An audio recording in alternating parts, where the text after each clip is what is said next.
Welcome to Restoration. We're creating pathways through which knowledge flows. Today's opening paragraph selection is The Seventh Day by Yu Hua. It is a wonderful novel that's about the mass migration that's occurring in modern China that's moving millions of people out of the countryside and into the cities. And the lead character in this novel is literally born on the railroad tracks. He's on a train, but he falls through the train onto the tracks at the moment of his birth. And in some ways, that's the metaphor of the novel. That's the central metaphor.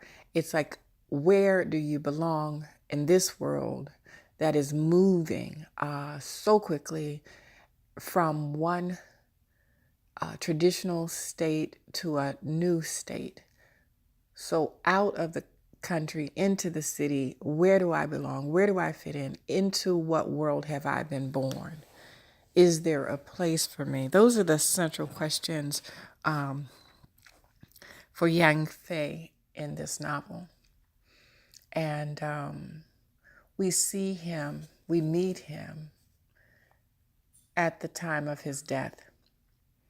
And we go with him for 7 days as he encounters the people and the places that have made up his life. And we are witness and journeyman alongside him over the course of the novel.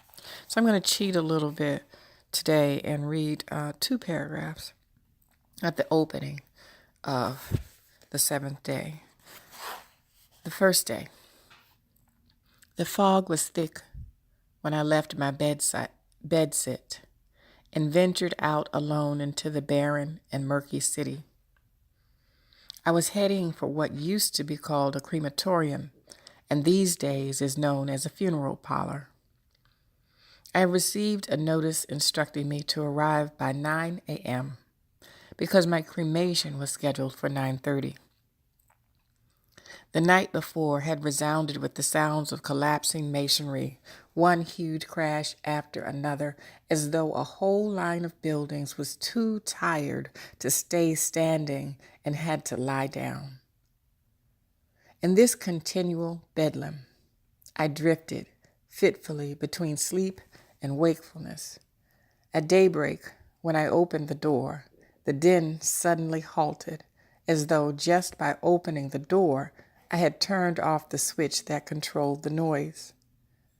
On the door, a slip had been posted next to the notices that had been taped there 10 days earlier, asking me to pay the electricity and water bills. In characters damp and blurry in the fog, the new notice instructed me to proceed to the funeral parlor for cremation. And so this is where we meet the protagonist, who's being instructed on where to go and when to go for his own cremation. I really enjoy this novel. It reminds me so much of so many of the questions that many of the writers in the African American tradition have been considering when they are confronting their own migration. In this country, they call it a great migration because so many African Americans moved from the South to the North and to the West, and from the country into the city. And they were looking for things that often they did not find when they got there. But the movement just continued. And while the numbers that make up a great migration in the United States pale in comparison to the numbers of those in China migrating from the country to the city, the questions that people confront are very similar. Questions of who am I and where am I? continue to plague those who have migrated. And so writers like you help us to consider the implications of urbanization in our global community. So, if you have not read The Seventh Day, I encourage you to read The Seventh Day. And if you've read it before, why not read it again? This is restoration, creating pathways through which knowledge flows.